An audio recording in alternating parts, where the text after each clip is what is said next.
یہ جو سارے مسائل آپ پڑھ رہے ہیں نا، ان کی آپ کو سمجھ ہونی چاہیے گہرائی میں جا کے، اور یہ پوائنٹس میں لکھیں ہر آیت کا مسئلہ نمبر 1، مسئلہ نمبر 2 دے کر کوئی کل آپ سے کوئی مسئلہ پوچھے تو آپ کو پتہ ہونا چاہیے۔ سورۃ نور کے پڑھنے کا مطلب یہ نہیں کہ آپ صرف پڑھیں، ٹھیک ہے؟ ارد گرد جو معاملات ہوتے ہیں اس کے مطابق سمجھانا ہمیں دیکھنا چاہیے، اور پراپر جب کوئی واقعہ پیش آتا ہے یا سے کوئی حالات آتے ہیں تو ہمیں یاد ہی نہیں ہوتا کہ قرآن نے کیا حکم دیا۔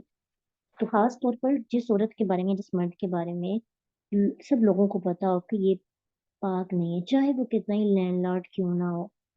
اچھا، ماں باپ اکثر دیکھتے ہیں بچیوں کو پتہ کیا کہتے ہیں، یا بچیاں خود بھی بہت سی ایسی ہوتی ہیں، اچھی خاصی دولت ہے، سیٹلڈ ہے، تو چھوڑ ہی دے گا نا یہ برائی، چھوڑ دے گا، میں اسے صحیح کر لوں۔ آپ بہت سی برائیاں ایسی ہوتی ہیں جن کو آپ ٹھیک نہیں کر سکتے، اللہ کے علاوہ کوئی ہدایت نہیں دیتا۔ اس لیے جب آپ کو پتہ ہے کہ یہ برائی فلاں انسان کے اندر ہے، تو انسان امید رکھتے ہوئے کہ ٹھیک ہو جائے گا، کیونکہ جب آپ نکاح کر رہے ہیں اس وقت ایک تو یہ ہے کہ کچھ علماء یہ کہتے ہیں کہ نمازی اور بے نمازی کا تو نکاح ہی جائز نہیں، کچھ علماء یہ کہتے ہیں، اور اب جو ہیں کچھ معاملات اس طرح سے ہوتے ہیں اور کچھ جائز بھی قرار دیتے ہیں۔ اور قرآن ہمیں کیا کہتا ہے کہ جو زانی آدمی ہے یا زانیہ عورت ہے ان سے اب مومن عورتوں کا نکاح نہ کرو۔ تو پھر ہم بعد میں پتہ کیا کرتے ہیں کہ الخبیثون للخبیثین، ناپاک عورتیں ناپاک مردوں کے لیے ہیں، تو پھر ہمارے حق میں پاک کیوں نہیں؟ کیونکہ ہمیں تحقیق نہیں کی، ہمیں پتہ ہونا چاہیے کیا معاملات ہیں۔ چانسز ایسے ہوتے ہیں، جی پارٹنر ایسا مل جاتا ہے، دعائیں کیا کریں اپنے لیے، اللہ تعالیٰ ایسی کسی آزمائش میں مبتلا نہ کرے۔ لیکن کچھ کیسز کے اندر بڑی آزمائش بھی آتی ہے کہ آپ بہت پاک ہوتے ہیں لیکن خاوند اپوزٹ، یا خاوند بہت پاک ہوتا ہے بیوی اپوزٹ ہو جاتی ہے، یا کچھ کیسز میں ایسے ہوتے ہیں خاوند اور بیوی دونوں ایک ہی نہج پہ چل رہے ہوتے ہیں۔ ہمیشہ ایسے ہوتا بھی ہے اور نہیں بھی ہوتا، ٹھیک ہے؟ لیکن مجھے یقین ہے کہ جو بندہ اخلاص والا ہوتا ہے نا، خالص اللہ کے لیے، اللہ تعالیٰ اسے ضائع نہیں کرتے انشاءاللہ، ٹھیک ہے؟ ہوتا ہے ایسے کہ آپ کو جیسے آپ خود ہوتے ہیں، حامد کی بھی کچھ آتے ہیں ویسی ہوتی ہیں، جی پاک کے لیے پاک ہے اور ناپاک کے لیے ناپاک ہے۔ اس میں سمجھے حکم ہے کہ جب آپ رشتہ ڈھونڈو تو پاک انسان کے لیے پاکیزہ مرد ہی ڈھونڈو، اس کے اندر بس پیسہ نہ دیکھو، دولت نہ دیکھو، خوبصورتی نہ دیکھو، اس تین کوالٹیز کو دیکھیں نا۔ آج کے معاشرے کے اندر ایسی چیزوں کو دیکھا ہی نہیں جاتا، دیکھا بھی جاتا کہ پیسے ہوں، چاہے وہ سگریٹ پیتا ہو، نشہ کرتا ہو، ابھی ٹھیک ہو جائے گا، جوانی ہے نا، جوانی ہے تو آہستہ آہستہ صحیح ہو جائے گا۔ اور یہ عادتیں ایسی ہوتی ہیں کہ آپ ان کو جتنا کم کرتے ہو نا تو وہ اور اس کی خواہش بڑھتی ہے، اس کو جڑ سے کھیڑیں تو پھر ہی ہم ان سے جان چھڑا سکتے ہیں، آہستہ آہستہ کم نہیں ہو سکتی۔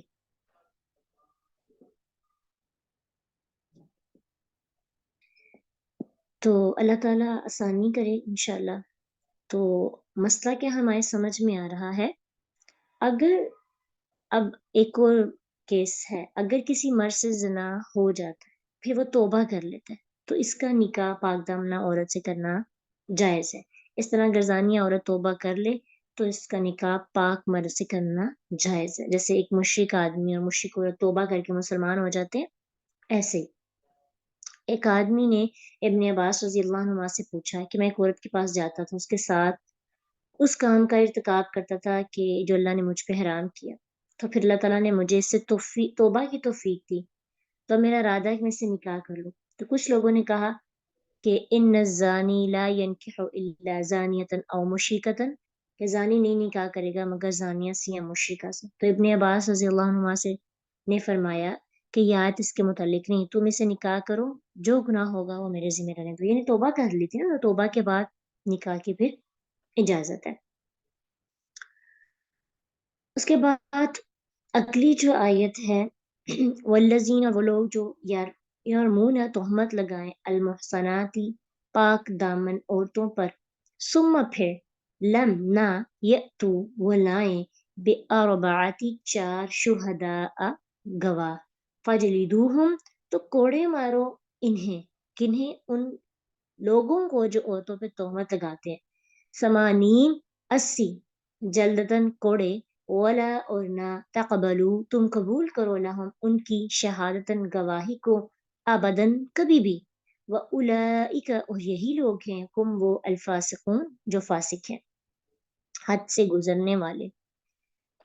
اب یہ ہے کہ جہاں اتنی سزا زنا کی تھی اور زنا کے بارے میں اتنے سخت احکامات، وہیں پر کہ یہ بھی حکم دیا کہ یہ نہ ہو کہ لوگ سزا دے کر کہ ہر ایک پر تہمتیں لگاتے پھریں۔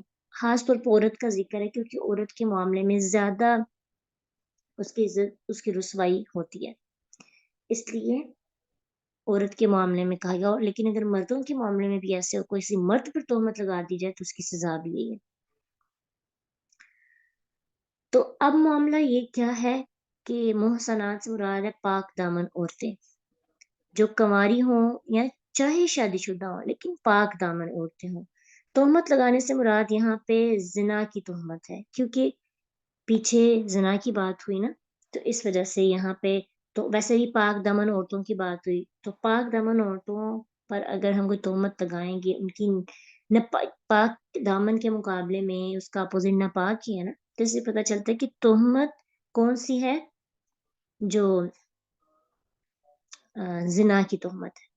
اس کے علاوہ اگر کوئی تہمت ہوگی نا تو اس پر نہیں حد جاری ہوگی، ٹھیک ہے، اس پر سزا ہے، گناہ ہے، لیکن مراد یہاں پہ حد قذف جو ہے کس پر ہے، زنا کی تہمت لگائے۔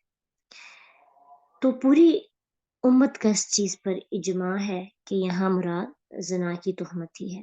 تو جو بھی شخص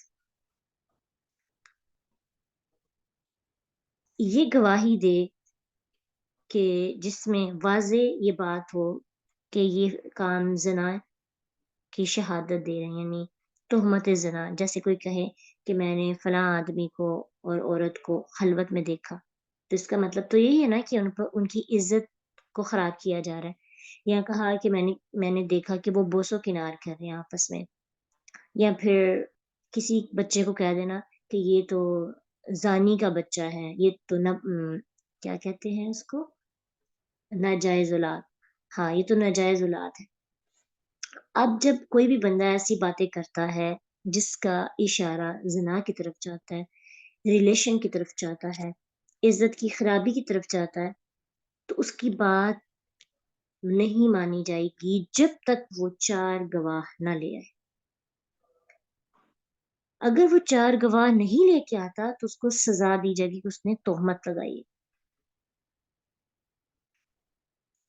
اب یہ ہے کہ کبھی کبھی ایسے ہوتا ہے نا کہ ایک ہی بندے کو پتا ہوتا ہے اور باقی کسی کو بھی نہیں پتا ہوتا، وہ سچا بھی ہوتا ہے، تو اس صورت میں اسلام یہ کہتا ہے کہ آپ خاموش رہیں، چپ رہیں، آپ کی بات نہیں مانی جائے گی، یعنی سزا اس عورت کو نہیں ملے گی زنا کی یا مرد کو جب تک 4 گواہ نہیں ہوں گے۔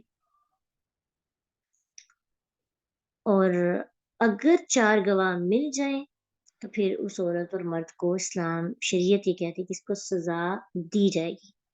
اب جن کو پتہ چلے وہ چاروں جا کر حاکم اعلیٰ کو بتا دے، وہ عورت کو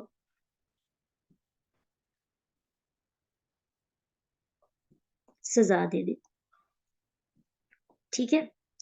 اب یہ ہے کہ ایک اور چیز یہاں پہ ہم نے ذہن میں رکھنی ہے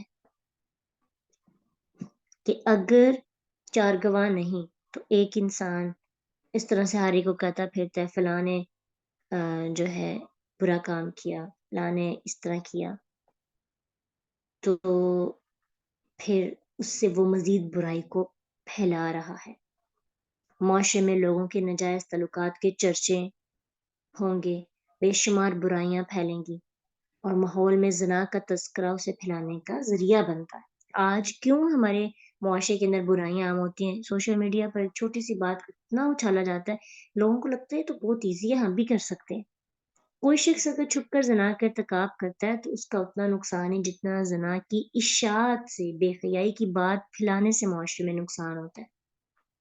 ہاں، اگر کوئی شخص اتنا کھلم کھلا یہ کام کرے اور 4 گواہ بھی اس کے ہوں تو پھر اس کو پکڑ کر ختم کر دیا جائے، یعنی اس کو سزا دی جائے تاکہ لوگوں کے لیے عبرت بنے۔ لیکن اگر کوئی چھپ چھپ کے کر رہا ہے اور کوئی ایک بندہ اس کا گواہ ہے تو اس ایک بندے کو چپ رہنا چاہیے، 2 بندے ہیں چپ رہنا چاہیے، 3 بندے ہیں چپ رہنا چاہیے۔ جب 4 ہوں گے تو پھر اس کو سزا ملے گی۔ سمجھ آئے گی اس بات کی؟ وہ جو قسمیں ہیں نا وہ اگلی آیت کے اندر ہے، وہ اس معاملے میں نہیں ہے۔ اس معاملے میں 4 قسمیں نہیں ہیں، وہ تب ہے جب خاوند دیکھے گا اپنی بیوی کو، اس کا ایک الگ کیس ہے، کیونکہ اس کے اندر تھوڑا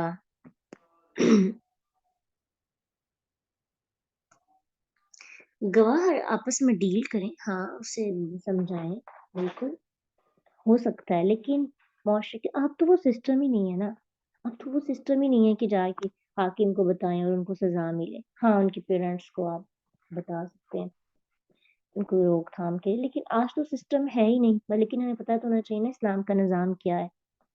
نظام سزا، حد قذف کہتے ہیں اس کو، کہ اگر کوئی جھوٹی تہمت لگائے کسی پر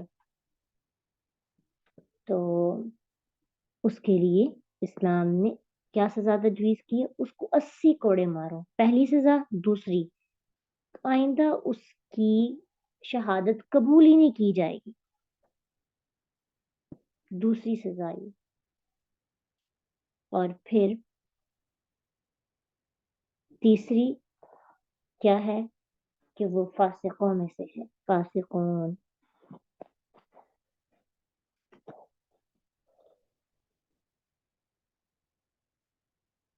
ٹھیک ہے۔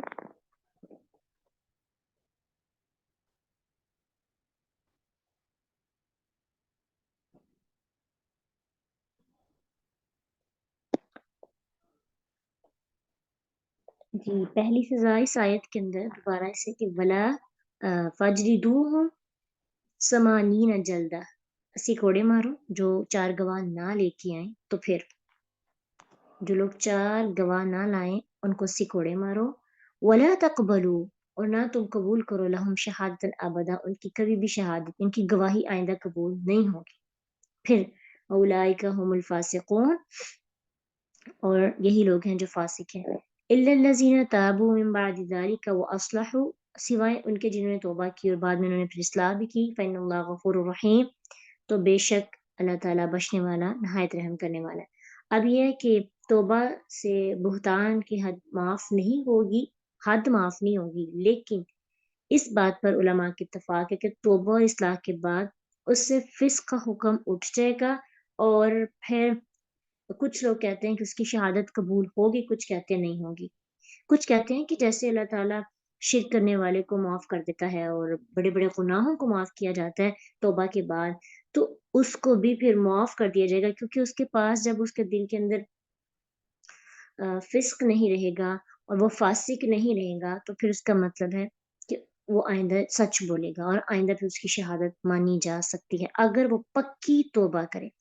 لیکن یہ نہیں کہ وہ انسان تہمت لگائے اور بہتان لگائے عورتوں پر تو بعد میں یہ ہو کہ وہ کہے کہ میں نے توبہ کر لیا اور اس کو 80 کوڑے نہ مارے جائیں، کوڑے مارے جائیں گے، لیکن یہ ہے کہ اس کی توبہ قبول ہو جائے گی، اور کچھ علماء کہتے ہیں کہ اس کی شہادت بھی جو ہے قبول کی جائے گی، کچھ کہتے ہیں کہ بالکل بھی نہیں کی جائے گی، کچھ کہتے ہیں کہ 1 سال کی مدت تک جو ہے اس کی شہادت قبول نہیں کی جائے گی، اس کے بعد جو کی جا سکتی ہے، لیکن اس کا قرآن و سنت سے کوئی ثبوت نہیں ہے۔ ٹھیک ہے، کسی بھی مدت میں اس کی توبہ اور اصلاح کا یقین ہو جائے تو اس کی شہادت قبول کی جا سکتی ہے، کیونکہ اللہ غفور الرحیم ہے، اور توبہ کے بعد بے حد پردہ پوشی بھی کرتا ہے اور رحم بھی کرتا ہے۔ ہاں جی، عام بات ہے لڑائی لگانا، اور آج کل تو بہت عام ہو گیا ہے کسی کی عزت کو خراب کرنا۔ اللہ تعالیٰ ہم سب کی حفاظت فرمائے۔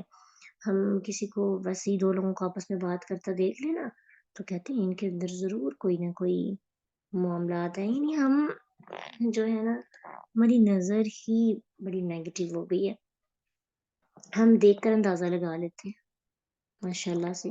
خود کو اتنا انٹیلیجنٹ سمجھتے ہیں. اللہ ہم سب کی حفاظت فرمائے اور ہمیں پرہیز کرنا چاہیے. ہر درجے پازیٹیو سوچ رکھیں.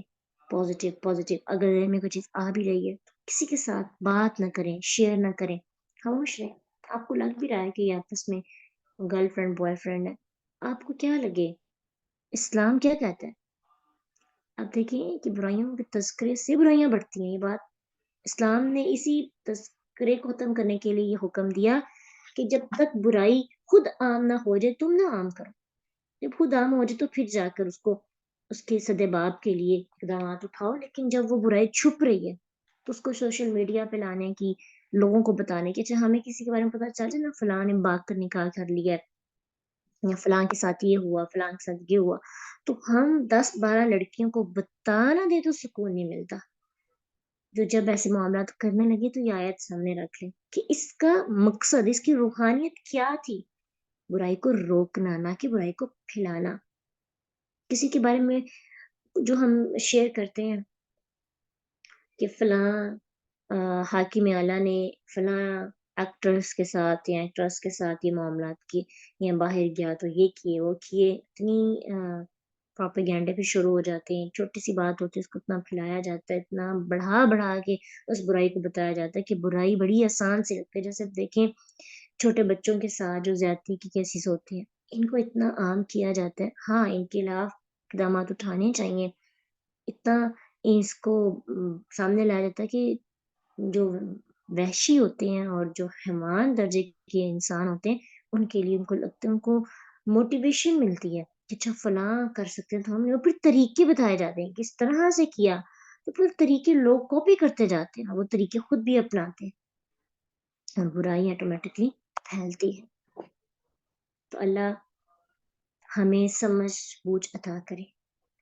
وآخر دعوانا ان الحمد للہ رب العالمین. سبحانک اللہم وبحمدک، اشہد ان لا الہ الا انت، نستغفرک ونتوب الیک. السلام علیکم ورحمۃ اللہ وبرکاتہ.